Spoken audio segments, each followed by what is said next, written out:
নমস্কার বন্ধুরা, কেমন আছেন সবাই? আশা করি সবাই খুব ভালো আছেন। আমি সর্বাণী, আমার বই পড়ুন বইকে ভালোবাসুন চ্যানেলের আজকের নিবেদন লেখক সত্যজিৎ রায়ের লেখা একটি ভৌতিক ছোট গল্প ব্রাউন সাহেবের বাড়ি। বন্ধুরা, এই গল্পটিতে কেন্দ্রবিন্দু হচ্ছে সাইমন, যার মৃত্যু হয়েছে 22শে সেপ্টেম্বর সন্ধ্যাবেলায় বজ্রপাতে। আর এই গল্পটি পড়তে পড়তে আমি লক্ষ্য করলাম, না আগে থেকে দেখিনি, কিছুটা কাকতালীয় ভাবেই আমিও কিন্তু গল্পটি পড়ছি 22শে সেপ্টেম্বর সন্ধ্যাবেলায়। তো যাই হোক, চলুন শুনতে থাকুন, পাশে থাকুন, পড়ে শোনাচ্ছি ব্রাউন সাহেবের বাড়ি। ব্রাউন সাহেবের ডায়েরিটি হাতে আসার পর থেকেই ব্যাঙ্গালোরে যাবার একটা সুযোগ খুঁজছিলাম। সেটা এলো বেশ অপ্রত্যাশিত ভাবে। আমাদের বালিগঞ্জ স্কুলের বাৎসরিক রিইউনিয়নে দেখা হয়ে গেল আমার পুরনো সহপাঠী অনিকেন্দ্র ভৌমিকের সঙ্গে। অনিক বলল, আমি ব্যাঙ্গালোরে ইন্ডিয়ান ইনস্টিটিউট অফ সায়েন্সে চাকরি করছি, একবার ঘুরে যা না এসে আমার ওখানে। The best place in India, একটা বাড়তি ঘরও আছে আমার বাড়িতে, আসবি? অনেক স্কুলে থাকতে আমার খুবই বন্ধু ছিল, তারপর যা হয় আর কি। কলেজ হয়ে গেল দুজনের আলাদা। তাছাড়া ও বিজ্ঞান আর আমি আর্টস, দুজনে প্রায় উল্টোমুখো রাস্তা ধরে চলতে আরম্ভ করলাম। মাঝে ও আবার চলে গেল বিলেতে, ফলে ক্রমে দুজনের বন্ধুত্বের মধ্যেও অনেকটা ব্যবধান এসে পড়ল। আর আজ প্রায় 12 বছর পর তার সঙ্গে দেখা। বললাম, গিয়ে পড়তে পারি। কোন সময়টা ভালো? Any time. ব্যাঙ্গালোরে গরম নেই, সাধেকি জায়গাটা সাহেবদের এত প্রিয়, তুই যখনই আসতে চাস আসিস, তবে 7 দিনের নোটিশ পেলে ভালো হয়। যাক, তাহলে ব্রাউন সাহেবের বাড়িটা দেখার সৌভাগ্য হলেও হতে পারে। কিন্তু তার আগে সাহেবের ডায়েরিটার কথা বলা দরকার। আমি হলাম যাকে বলে পুরনো বইয়ের পোকা। ব্যাংকে কাজ করে প্রতি মাসে যা রোজগার হয়, ভ্রমণ কাহিনী, শিকারের গল্প, ইতিহাস, আত্মজীবনী, ডায়েরি, কত রকম বই না গত 5 বছরে জমে উঠেছে আমার। পোকায় কাটা পাতা, বার্ধক্যে ঝুরঝুরে হয়ে যাওয়া পাতা, ড্যাম্পে বিবর্ণ হওয়া পাতা, এই সবই আমার কাছে অতি পরিচিত এবং অতি প্রিয় জিনিস। আর পুরনো বইয়ের গন্ধ,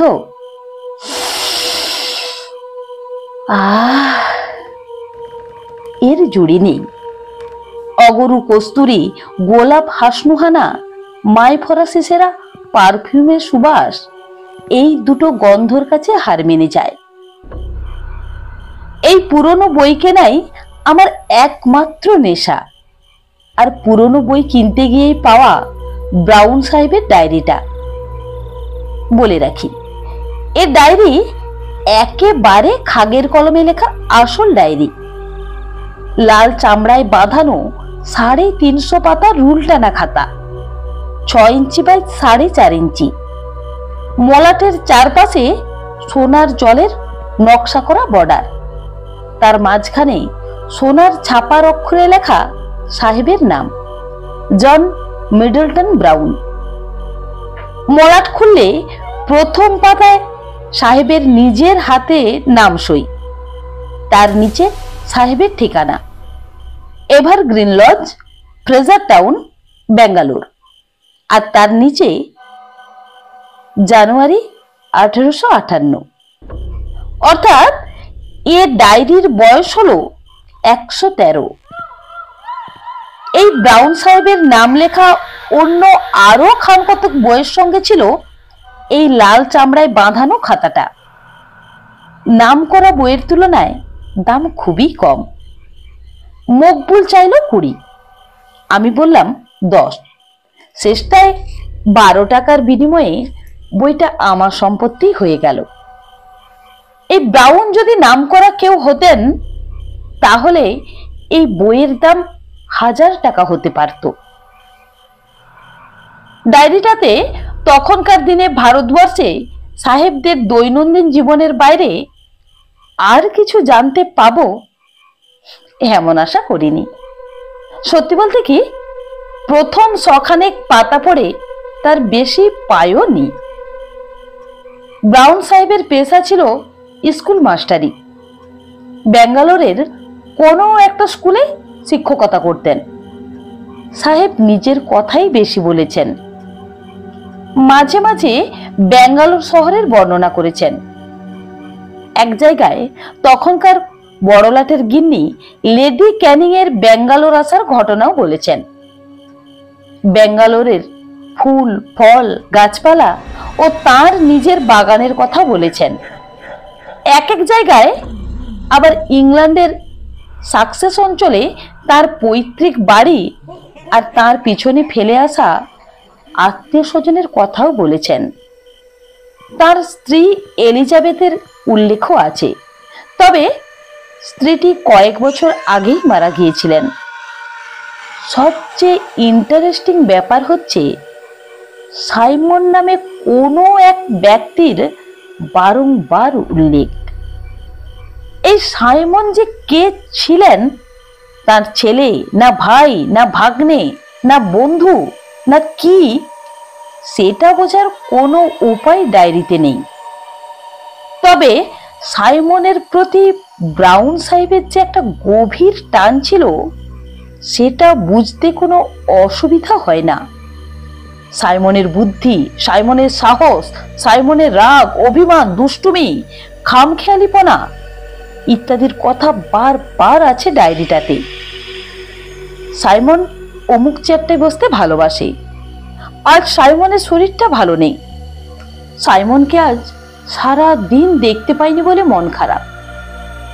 এই সব ধরনের সব খুঁটিনাটি খবরও আছে। আর আছে সাইমনের মর্মান্তিক মৃত্যুর খবর। 22শে সেপ্টেম্বর সন্ধ্যা 7:30 নাগাদ বজ্রাঘাতে সাইমনের মৃত্যু হয়। পরের দিন ভোরবেলা ব্রাউন সাহেবের বাগানে একটা বাজে ঝলসে যাওয়া ইউক্যালিপটাস গাছের পাশে সাইমনের মৃতদেহ পাওয়া যায়। এরপর থেকে একটা মাস ডায়েরিটাতে প্রায় আর কিছুই লেখা হয়নি। যেটুকু হয়েছে তার মধ্যে শোক আর হতাশার কথা ছাড়া আর কিছুই নেই। ব্রাউন সাহেব দেশে ফিরে যাবার কথা ভাবছেন, কিন্তু সাইমনের আত্মা থেকে দূরে সরে যেতে তার মন চায়নি। সাহেবের স্বাস্থ্যও যেন অল্প অল্প ভেঙে পড়েছে। আজও স্কুলে গেলাম না, এই কথাটা 5 জায়গায় বলা হয়েছে। লুকাস বলে একজন ডাক্তারের উল্লেখও আছে। তিনি ব্রাউন সাহেবকে পরীক্ষা করে ওষুধ বাতলে গেছেন। তারপর হঠাৎ 2রা নভেম্বর ডায়েরিটিতে এক আশ্চর্য ঘটনার উল্লেখ, এবং এই ঘটনাই আমার কাছে ডায়েরির মূল্য 1000 গুণ বাড়িয়ে দিয়েছে। ব্রাউন সাহেব এই ঘটনাটা লিখেছেন রোজকার নীলের বদলে লাল কালিতে। তাতে বলেছেন, আমি বাংলায় অনুবাদ করছি, আজ এক অভাবনীয় আশ্চর্য ঘটনা। আমি বিকালে লালবাগে গিয়েছিলাম গাছপালার সান্নিধ্যে আমার মনটাকে একটু শান্ত করার জন্য। সন্ধ্যা 7:30 নাগাদ বাড়ি ফিরে বৈঠকখানায় ঢুকেই দেখি সাইমন ফায়ার প্লেসের পাশে তার প্রিয় হাইব্যাক চেয়ারটিতে বসে আছে। সাইমন, সত্যি সাইমন! আমি তো দেখে আনন্দে আত্মহারা। আর শুধু যে বসে আছে তা নয়, সে এক দৃষ্টে আমারই দিকে তাকিয়ে আছে, তার স্নেহ মাখানো চোখ দুটি দিয়ে। এদিকে ঘরে বাতি নেই। আমার ফাঁকিবাজ খানসামা টমাস এখনো ল্যাম্প জ্বালেনি। তাই সাইমনকে আরেকটু ভালো করে দেখবো বলে আমি পকেট থেকে দেশলাইটা বার করলাম। কাঠি বার করে বাক্সের গায়ে ঘষতেই আলো জ্বলে উঠল। কিন্তু কি আফসোস, এই কয়েক মুহূর্তের মধ্যেই সাইমন উধাও। অবশ্যই সাইমনকে যে কোনো দিন আবার দেখতে পাবো সেটাও তো আশা করিনি। এইভাবে ভূত অবস্থাতেও যদি মাঝে মাঝে সে দেখা দিয়ে যায় তাহলে আমার মনে সব দুঃখ দূর হয়ে যাবে। সত্যি আজ এক অপূর্ব আনন্দের দিন। সাইমন মরে গিয়েও আমাকে ভোলেনি, এমনকি তার প্রিয় চেয়ারটিকেও সে ভুলেনি। তো হয় সাইমন, মাঝে মাঝে দেখা দিও। আর কিছুই চাই না আমি তোমার কাছে। এটুকু পেলেই আমি বাকি জীবনটা শান্তিতে কাটাতে পারবো। এরপরে ডায়েরি আর বেশি দিন চলেনি। যেটুকু আছে তার মধ্যে কোনো দুঃখের ছাপ নেই, কারণ সাইমনের সঙ্গে ব্রাউন সাহেবের প্রতিদিনই একবার করে দেখা হয়েছে। সাইমনের ভূত সাহেবকে হতাশ করেনি। ডায়েরির শেষ পাতায় লেখা আছে, যে আমাকে ভালোবাসে তার মৃত্যুর পরেও যে তার সে ভালোবাসা অটুট থাকে, এই জ্ঞান লাভ করে আমি পরম শান্তি পেয়েছি। ব্যাস, এই শেষ। কিন্তু এখন কথা হচ্ছে, ব্রাউন সাহেবের এই বাড়ি ব্যাঙ্গালোরের ফ্রেজার টাউনের এভারগ্রিন লজ এখনো আছে কি? আর সেখানে এখনো সন্ধ্যাকালে সাইমন সাহেবের ভূতের আগমন হয় কি? আর সে ভূত কি অচেনা লোককে দেখা দেয়? আমি যদি সে বাড়িতে গিয়ে একটা সন্ধ্যা কাটাই তাহলে সাইমনের ভূতকে দেখতে পাবো কি? ব্যাঙ্গালোরে এসে প্রথম দিন অনেককে এসব কিছুই বলিনি। সে আমাকে তার অ্যাম্বাসেডর গাড়িতে করে সমস্ত ব্যাঙ্গালোর শহর ঘুরিয়ে দেখিয়েছে, এমনকি ফ্রেজার টাউনও। ব্যাঙ্গালোর সত্যি সুন্দর জায়গা, তাই শহরটা সম্বন্ধে উচ্ছ্বাস প্রকাশ করতে আমার কোনো মিথ্যার আশ্রয় নিতে হয়নি। শুধু সুন্দর নয়, কলকাতার পর এমন একটা শান্ত কোলাহল শূন্য শহরকে প্রায় একটা অবাস্তব স্বপ্নরাজ্যের মতো মনে হয়। দ্বিতীয় দিন ছিল রবিবার। সকালে অনেকের বাগানে রঙিন ছাতার তলায় বসে চা খেতে খেতে প্রথম ব্রাউন সাহেবের প্রসঙ্গটা তুললাম। ও শুনে টুনে হাত থেকে চায়ের পেয়ালা নামিয়ে বেতের টেবিলের উপর রেখে বলল, দেখ রঞ্জন, যে বাড়ির কথা বলছিস সে বাড়ি হয়তো থাকলেও থাকতে পারে 100 বছর, আর এমন কি বেশি। তবে সেখানে গিয়ে যদি ভূত টুত দেখার লোভ থেকে থাকে তাহলে আমি ওর মধ্যে নেই। কিছু মনে করিস না ভাই, আমি চিরকালই একটু অতিরিক্ত সেনসিটিভ। এমনি দিব্যি আছি। আজকালকার দিনে শহরের কোনো উপদ্রব নেই এখানে। ভূতের পেছনে ছোটা মানে সাধ করে উপদ্রবকে ডেকে আনা, ওর মধ্যে আমি নেই। অনেকের কথা শুনে বুঝলাম সেই 12 বছরে খুব বিশেষ বদলায়নি। স্কুলে ভীতু বলে ওর বদনাম ছিল বটে। মনে পড়ল একবার আমাদের ক্লাসেরই জয়ন্ত আর আরো কয়েকটি ডানপিটে ছেলে ওকে এক সন্ধ্যায় বালিগঞ্জ সার্কুলার রোডের রাইডিং স্কুলের কাজটাতে আপাত মস্তক সাদা কাপড় মুড়ি দিয়ে ভয় দেখিয়েছিল। অনেক এই ঘটনার পর দুদিন স্কুলেই আসেনি এবং অনেকের বাবা নিজে হেডমাস্টার বীরেশ্বর বাবুর কাছে এসে ব্যাপারটা নিয়ে কমপ্লেন করেছিলেন। আমি এ বিষয়ে কিছু বলার আগেই অনেক হঠাৎ বলে উঠল, তবে নিহাতি যদি তো যেতে হয় তাহলে সঙ্গীর অভাব হবে না। আসুন মিস্টার ব্যানার্জি। পিছন ফিরে দেখি একটি বছর 45-এর ভদ্রলোক অনেকের বাগানের গেট দিয়ে ঢুকে হাসি মুখে আমার দিকে এগিয়ে আসছেন। বেশ বলিষ্ঠ চেহারা, প্রায় 6 ফুট হাইট, পরনে ছাই রঙের হ্যান্ডলুমের প্যান্টের ওপর গাঢ় নীল টেরিলিনের বুশ শার্টের গলায় সাদা কালো বাটিকের ছোপ মারা সিল্কের মাফলার।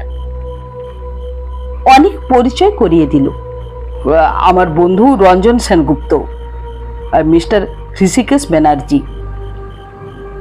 ভদ্রলোক শুনলাম ব্যাঙ্গালোরে এয়ারক্রাফট ফ্যাক্টরিতে কাজ করেন, বহুদিন বাংলাদেশ ছাড়া, তাই কথার মধ্যে একটা অবাঙালি টান এসে পড়েছে আর অজস্র ইংরেজি শব্দ ব্যবহার করেন। অনেক বেয়ারাকে ডেকে আর এক পেয়ালা চায়ের কথা বলে দিয়ে একেবারে সোজাসুজি ব্রাউন সাহেবের বাড়ির কথাটা পেড়ে বসলো। কথাটা শুনে ভদ্রলোক এমন অট্টহাস্য করে উঠলেন যে কিছুক্ষণ থেকে কাঠবিড়ালটাকে দেখছিলাম আমাদের টেবিলের আশেপাশে নির্ভয়ে ঘোরাফেরা করছে, সেটা ল্যাচ উঠে একেবারে দেবদারু গাছের গুঁড়ি বেয়ে শটান একেবারে মগডালে পৌঁছে গেল।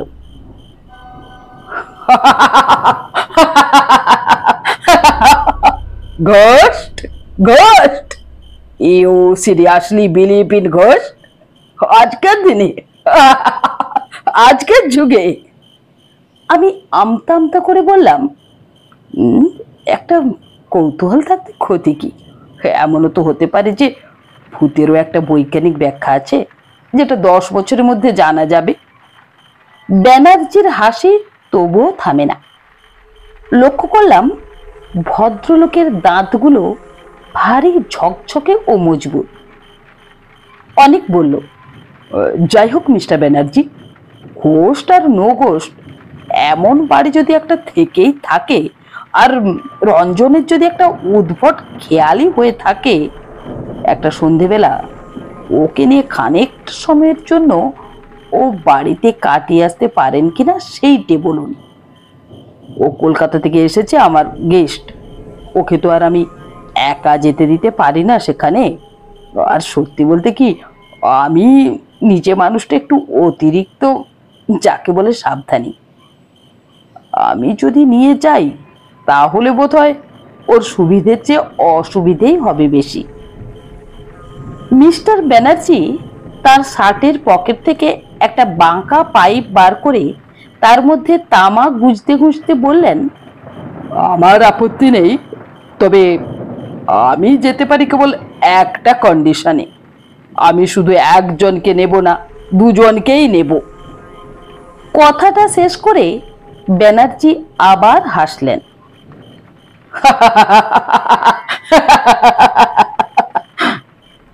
আর তার ফলে এবার আশেপাশের গাছ থেকে 4-5 রকমের পাখির চিৎকার ও ডানা ছটফটানোর আওয়াজ শোনা গেল। অনেকের মুখ কিঞ্চিত ফ্যাকাশে দেখালে সে আপত্তি করতে পারল না। কি নাম বললেন বাড়িটার? ব্যানার্জি জিজ্ঞেস করলেন। এভারগ্রিন লজ, ট্রেজার টাউনে। তাই তো বলেছে ডায়েরিটাতে। ভদ্রলোক পাইপে টান দিলেন। ট্রেজার টাউনে সাহেবদের কিছু পুরনো বাড়ি আছে বটে, কটেজ টাইপের। এনিওয়ে, যেতেই যদি হয় তো দেরি করে লাভ কি? হোয়াট অ্যাবাউট আজ বিকেলে, এই ধরুন 4টে নাগাদ? ইঞ্জিনিয়ার হলে কি হবে, মেজাজটা একেবারে পুরোদস্তুর মিলিটারি এবং সাহেবি। ঘড়ি ধরে 4টের সময় ঋষিকেশ ব্যানার্জি তার মরিস মাইনর গাড়িটা নিয়ে হাজির। গাড়িতে যখন উঠছি তখন ভদ্রলোক জিজ্ঞেস করলেন, সঙ্গে কি কি নিলেন? অনেক ফিরিস্তি দিল। একটা 5 সেলের টর্চ, 6টা মোমবাতি, ফার্স্ট এড বক্স, একটা বড় ফ্লাক্স ভর্তি গরম কফি, 1 বাক্স হ্যাম স্যান্ডউইচ, 1 প্যাকেট তাস, মাটিতে পাতবার চাদর আর মশা তাড়ানোর জন্য 1 টিউব ওডোমস। আর অস্ত্রশস্ত্র? ব্যানার্জি জিজ্ঞেস করলেন। ভূতকে কি অস্ত্র দিয়ে কিছু করা যায়? কিরে রঞ্জন, তোর সাইমনের ভূত কি সলিড নাকি? যাই হোক, মিস্টার ব্যানার্জি গাড়ির দরজা বন্ধ করে বললেন, আমার কাছে একটা ছোটখাটো আগ্নেয়াস্ত্র আছে, সুতরাং সলিড লিকুইড নিয়ে চিন্তা করার কোনো প্রয়োজন নেই।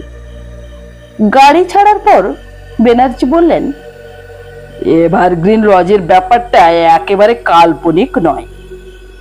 আমি একটু অবাক হয়েই বললাম, আপনি কি এর মধ্যে খোঁজ নিয়েছেন নাকি? ব্যানার্জি রীতিমতো কসরতের সঙ্গে দুটো সাইকেল চালকে পরপর পাশ কাটিয়ে বললেন, I M a very methodical man, mister Sengupta. যেখানে যাচ্ছি সেই জায়গাটা অ্যাটল আছে কি না সেটার সম্বন্ধে আগে থেকে খোঁজ নিয়ে রাখা উচিত নয় কি? ওদিকটায় শ্রীনিবাস দেশমুখ থাকে, আমরা একসঙ্গে গল্ফ খেলি, অনেক দিনের আলাপ। সকালে এখান থেকে ওর বাড়িতেই গেছিলাম। বলল এভারগ্রিন লজ বলে একটা একতলা কটেজ নাকি প্রায় 500 বছর থেকে খালি পড়ে আছে। বাড়ির বাইরের বাগানে বছর 10 আগে পর্যন্ত লোকে পিকনিক করতে যেত, এখন আর যায় না। খুব নিরিবিলি জায়গায় বাড়িটা। আগেও নাকি একটা না বেশি দিন কেউ ওই বাড়িতে থাকেনি, তবে হন্টেড হাউস বলে কেউ কোনো দিন অপবাদ দেয়নি বাড়িটার। বাড়ির ফার্নিচার সব বহুদিন আগেই নিলাম হয়ে গেছে। তার কিছু নাকি কর্নেল মার্সারের বাড়িতে আছে, রিটায়ার্ড আর্মি অফিসার। তিনিও ট্রেজার টাউনেই থাকতেন। সব শুনে টুনে বুঝেছেন মিস্টার সেনগুপ্ত। মনে হচ্ছে আমাদের এই পিকনিক জাতীয় কিছু একটা করে ফেরত আসতে হবে। অনিকেন্দ্র তাসটা এনে ভালোই করেছে। ব্যাঙ্গালোরের পরিষ্কার প্রশস্ত রাস্তা দিয়ে গাড়ি করে যেতে যেতে বারবারই মনে হচ্ছিল যে শহরটা এতই অভুতুড়ে যে এখানে একটা হানা বাড়ির অস্তিত্বই কল্পনা করা কঠিন। কিন্তু তারপরেই আবার মনে পড়ে যাচ্ছিল ব্রাউন সাহেবের ডায়েরির কথা। লোকে নেহাত পাগল না হলে ডায়েরিতে আজগুবি কথা বানিয়ে লিখবে কেন?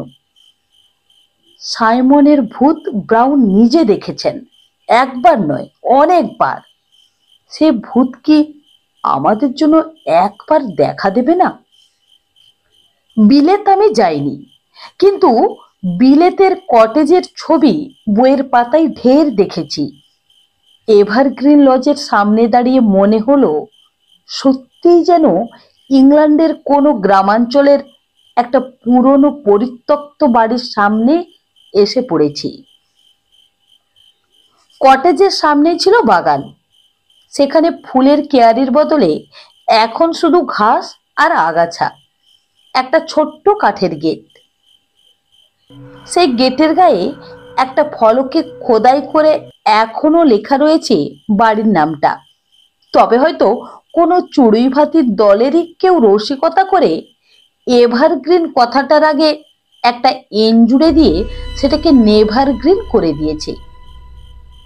আমরা গেট দিয়ে ঢুকে বাড়ির দিকে এগোলাম। চারিদিকে অজস্র গাছপালা, ইউক্লিপটাস গোটা তিনেক রয়েছে দেখলাম। আর যা গাছ আছে তার অনেকগুলোর নাম আমার জানা নেই, চোখেও দেখিনি এর আগে কোনোদিন। ব্যাঙ্গালোরের জলমাটির নাকি এমনই গুণ যে সেখানে যে কোনো দেশের যে কোনো গাছই বেঁচে থাকতে পারে। কটেজের সামনে একটা টালির ছাউনি দেওয়া পোর্টিকো, তার বাঁকা থামগুলো বেয়ে লতা উঠেছে উপর দিকে। ছাউনির অনেক টালিই নেই, ফলে ফাঁক দিয়ে আকাশ দেখা যায়। সামনের দরজার একটা পাল্লা ভেঙে কাত হয়ে আছে। বাড়ির সামনের দিকের দরজা জানালার কাঁচ অধিকাংশই ভাঙা। দেয়ালের ওপর শেওড়া ধরে এমন অবস্থা হয়েছে যে বাড়ির আসল রংটা যে কি ছিল তা আর বোঝার উপায় নেই। দরজা দিয়ে বাড়ির ভিতরে ঢুকলাম। ঢুকেই একটা প্যাসেজ, পিছন দিকে একটা ভাঙা দরজার ভিতর দিয়ে একটা ঘর দেখা যাচ্ছে। আমাদের ডাইনে বাঁয়েও ঘর, ডাইনেরটারই বেশি বড় বলে মনে হলো। আন্দাজে বুঝলাম এটাই হয়তো বৈঠকখানা ছিল। মেঝেতে বিলিতি কায়দায় কাঠের তক্তা বসানো, তার কোনোটাই প্রায় আস্ত নেই। সাবধানে পা ফেলতে হয় এবং প্রতি পদক্ষেপে খুটখাট খচখচ শব্দ থাকে। আমরা ঘরটাতে ঢুকলাম। বেশ বড় ঘর, ফার্নিচার না থাকাতে আরো খাঁ খাঁ করছে। পশ্চিম আর উত্তর দিকে জানালা সারি। একদিকের জানালা দিয়ে গেট সমেত বাগান আর অন্য দিক দিয়ে গাছের সারি দেখা যাচ্ছে। এরই একটা থেকে বাজ পড়েছিল। সাইমন দাঁড়িয়েছিল সেই গাছের নিচে, তৎক্ষণাৎ মৃত্যু।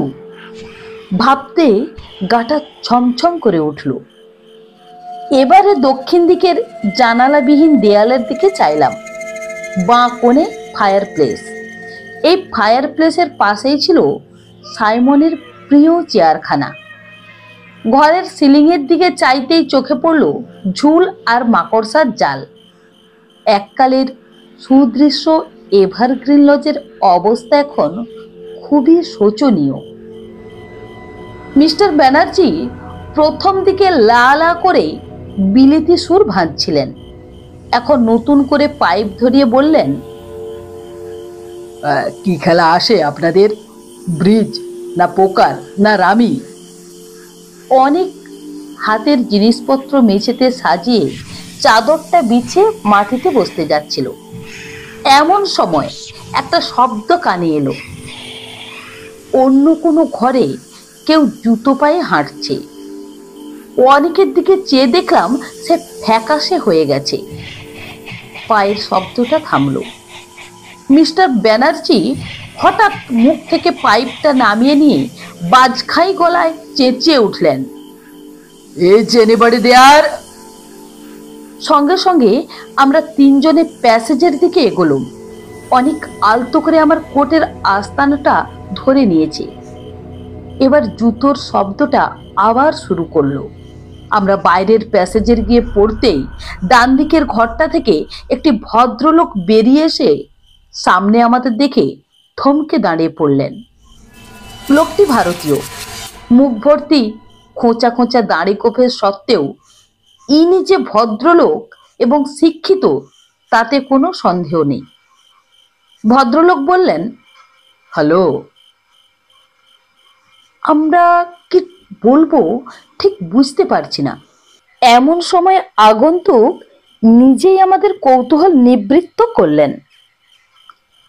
আমার নাম Venkatesh, I M A painter. আপনারা কি এই বাড়ির মালিক না খদ্দের? ব্যানার্জি হেসে বললেন, দুটোর একটাও না, আমরা এমনি ঘুরতে ঘুরতে এসে পড়েছি। আইসি, আমি ভাবছিলাম এই বাড়িটা যদি পাওয়া যেত তাহলে আমার কাজের জন্য একটা স্টুডিও হতে পারত। ভাঙাচোরায় আমার আপত্তি নেই। মালিককে জানেন না বোধহয়? আগে না, সরি। ব্যানার্জি বললেন, তবে আপনি কর্নেল মার্সারের ওখানে খোঁজ করে দেখতে পারেন। সামনের রাস্তা ধরে বাঁ দিকে চলে যাবেন, মিনিট 5 হাঁটা পথ। হ্যাঁ, থ্যাংক ইউ বলে মিস্টার ভেঙ্কটেশ বেরিয়ে চলে গেলেন। গেট খোলার এবং বন্ধ করার শব্দ পাবার পর ব্যানার্জি আবার তার অট্টহাসি হেসে বললেন, মিস্টার সেনগুপ্ত, ইনি নিশ্চয় আপনার সাইমন বা ওই জাতীয় কোনো ভূতটুত নয়? আমি হেসে বললাম, সবে মাত্র 5:15, এর মধ্যেই আপনি ভূতের আশা করেন কি করে? আর ইনি ভূত হলেও 19 শতাব্দীর নিশ্চয়ই নন, কারণ তাহলে পোশাকটা অন্যরকম হতো। আমরা ইতিমধ্যে বৈঠকখানায় ফিরে এসেছি। অনেক মাটিতে পাতা চাদরের উপর বসে পড়ে বলল, মিথ্যে কল্পনার প্রশ্রয় দিয়ে নার্ভাসনেস বাড়ানো, তার চেয়ে তাস হোক। আগে মোমবাতি জ্বালাও দেখি, ব্যানার্জি বললেন। এখানে বড় ঝপ করে সন্ধ্যা নামে। দুটো মোমবাতি জ্বালিয়ে কাঠের মেঝেতে দাঁড় করিয়ে ফ্লাক্সের ঢাকনিতে কফি ঢেলে তিনজনে পালা করে খেয়ে নিলাম। একটা কথা আমার কিছুক্ষণ থেকেই মনে আসছিল, সেটা আর না বলে পারলাম না। ভূতের নেশা যে আমার ঘাড়ে কিভাবে চেপেছে সেটা আমার এই কথা দেখেই বোঝা যাবে। ব্যানার্জিকে উদ্দেশ্য করে বললাম, আপনি বলেছিলেন কর্নেল মার্সার এ বাড়ির ফার্নিচার কিছু কিনেছিলেন। তিনি যদি এতই কাছে থাকতেন তাহলে তার বাড়িতে গিয়ে একটা জিনিসের খোঁজ করে আসা যায় কি? কি জিনিস? ব্যানার্জি প্রশ্ন করলেন। একটা বিশেষ ধরনের হাইব্যাক চেয়ার। অনেক যেন একটু বিরক্ত হয়ে বলল, কেন বলতো? হঠাৎ এই হাইব্যাক চেয়ারের খোঁজ করে কি হবে? না মানে ব্রাউন সাহেব বলেছিলেন ওটা নাকি সাইমনের খুব প্রিয় চেয়ার ছিল। সে ভূতেও ওটাতে এসে বসতো। ওটা থাকতো ওই ফায়ার প্লেসটার পাশে। হয়তো ওটা ওখানে এনে রাখলে। অনেক বাধা দিয়ে বলল, তুই ব্যানার্জি সাহেবের ওই মারিস গাড়িতে করে হাইব্যাক চেয়ার নিয়ে আসবি নাকি আমরা তিনজনে ওটাকে কাঁধে করে আনবো? তোর কি মাথা খারাপ হয়েছে? ব্যানার্জি এবার হাত তুলে আমাদের দুজনকেই থামিয়ে দিয়ে বললেন, কর্নেল মার্সার যা কিনেছেন তার মধ্যে ওরকম চেয়ার নেই এটা আমি জানি। তার বাড়িতে আমার যথেষ্ট যাতায়াত আছে। ওটা থাকলে আমার চোখে পড়তো।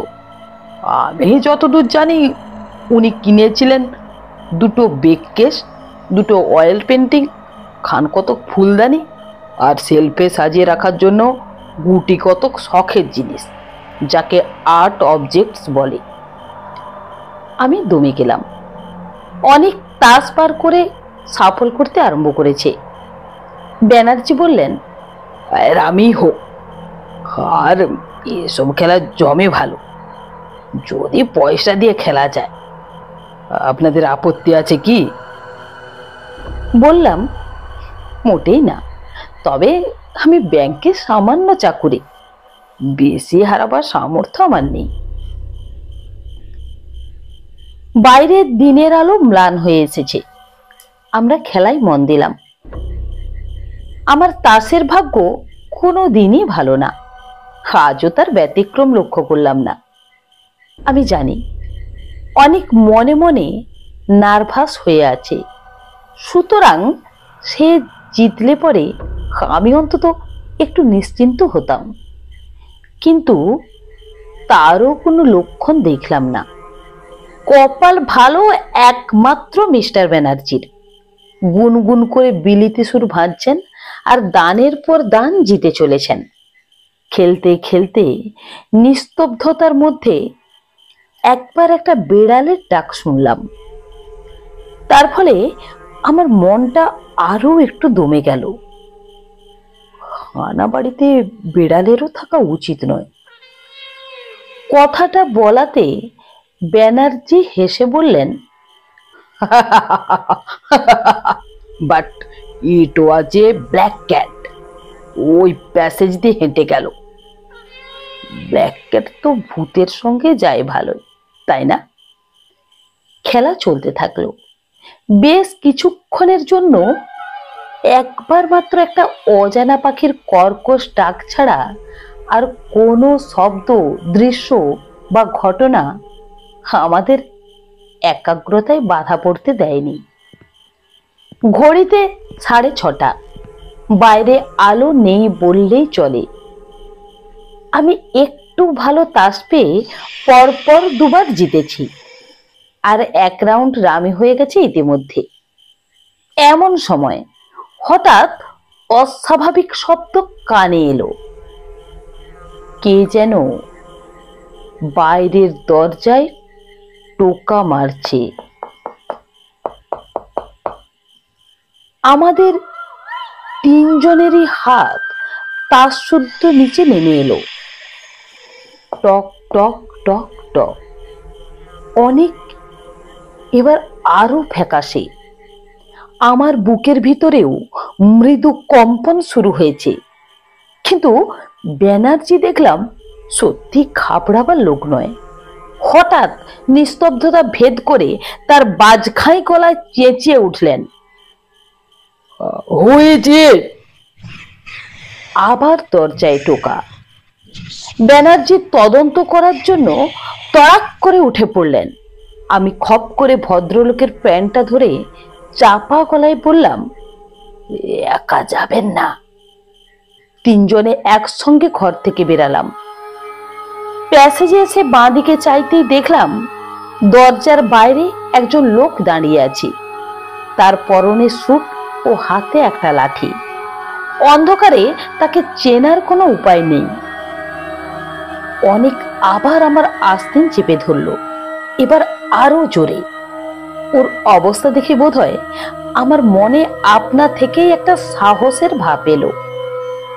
ব্যানার্জি ইতিমধ্যে আরো কয়েক পা এগিয়ে গিয়ে হঠাৎ চেঁচিয়ে উঠলেন, ওহ, হ্যালো ডাক্তার লার্কিন, আপনি এখানে? এবার আমিও প্রৌঢ় সাহেবটিকে বেশ ভালোভাবেই দেখতে পেলাম। অমায়িক সাহেবটি তার সোনার চশমার পেছনে নীল চোখ দুটোকে কুঁচকে হেসে বললেন, তোমার মরিস গাড়িখানা দেখলাম বাইরে, তারপর দেখি বাড়ির জানালা দিয়ে মোমবাতির আলো দেখা যাচ্ছে। তাই ভাবলাম একবার ঢু মেরে দেখে যাই তুমি কি পাগলামি করছো এই পোড়া বাড়ির ভেতর। ব্যানার্জি হেসে বললেন, আমার এই যুবক বন্ধু দুটির একটু উদ্ভট ধরনের অ্যাডভেঞ্চারের শখ। বলো এভারগ্রিন লজে বসে তাস খেলবে, তাই আর কি। Very good, very good. যুবা বয়সটাই তো এই ধরনের পাগলামির সময়। আমরা বুড়োরাই কেবল নিজেদের বাড়ির কৌচে বসে রোমন্থন করি। Well well, have a good time. Larkin সাহেব হাত তুলে গুড বাই করে লাঠি ঠক ঠক করতে করতে চলে গেলেন। আর সঙ্গে সঙ্গে দ্বিতীয়বার ভূতের আশা পরিত্যাগ করতে হলো। কি আর করি, আবার তাসে মনোনিবেশ করলাম।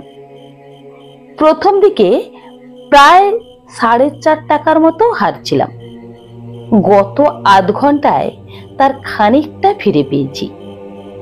সাইমনের ভূত না দেখলেও শেষ পর্যন্ত তাসে কিছু টাকা জিতে বাড়ি ফিরতে পারলেও আজকের আউটিংটা কিছুটা সার্থক হয়। ঘড়ির দিকে মাঝে মাঝেই চোখটা চলে যাচ্ছিল। আসল ঘটনাটা কখন ঘটেছিল তার টাইম আমার জানা আছে। ব্রাউন সাহেবের ডায়েরি থেকে জেনেছিলাম যে সন্ধ্যার এই সময়টাতেই বাজ পড়ে সাইমনের মৃত্যু হয়। আমি তাস মারছি, মিস্টার ব্যানার্জি তার পাইপে আগুন ধরাচ্ছেন। অনেক সবে মাত্র স্যান্ডউইচ খাবার মতলবে প্যাকেটটাতে হাত লাগিয়েছে। এমন সময় তার চোখের চাহনিটা মুহূর্তের মধ্যে বদলে গিয়ে সঙ্গে সঙ্গে তার সমস্ত অঙ্গ প্রত্যঙ্গ আড়ষ্ট হয়ে গেল। তার দৃষ্টি দরজার বাইরে প্যাসেজের দিকে, কি দুজনের চোখও স্বভাবতই সেদিকে চলে গেল। যা দেখলাম তাতে আমরাও কয়েক মুহূর্তের জন্য গলা শুকিয়ে নিঃশ্বাস বন্ধ হয়ে গেল। বাইরে প্যাসেজের অন্ধকারের মধ্যে একজোড়া জ্বলন্ত চোখ আমাদের দিকে এক দৃষ্টে তাকিয়ে আছে।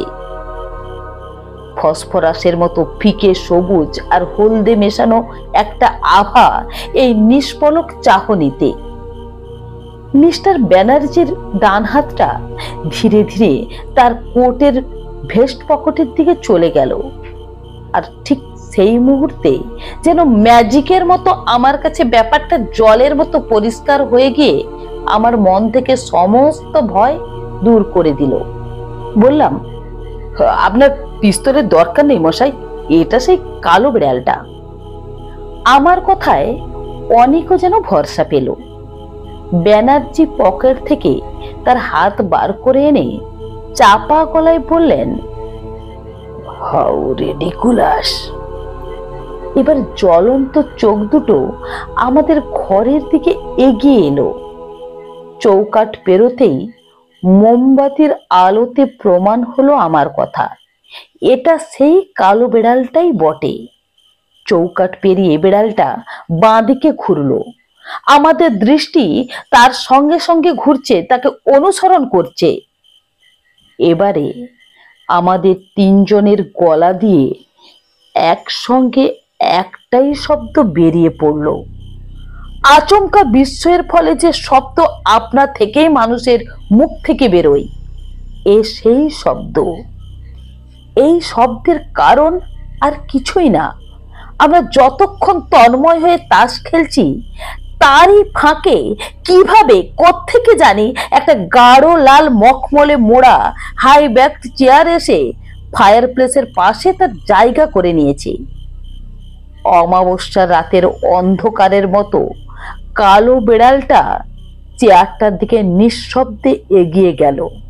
তারপর এক মুহূর্ত সেটার সামনে দাঁড়িয়ে একটা নিঃশব্দ লাফে সেটার উপর উঠে কুণ্ডলি পাকে শুয়ে পড়ল।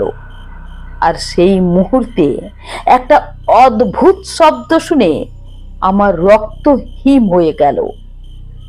কোনো এক অশরীরী বৃদ্ধের খিলখিলে হাসির ফাঁকে ফাঁকে বারবার উচ্চারিত হচ্ছে, সাইমন সাইমন সাইমন। আর তার সঙ্গে ছেলে মানুষই খুশি হওয়া হাততালি।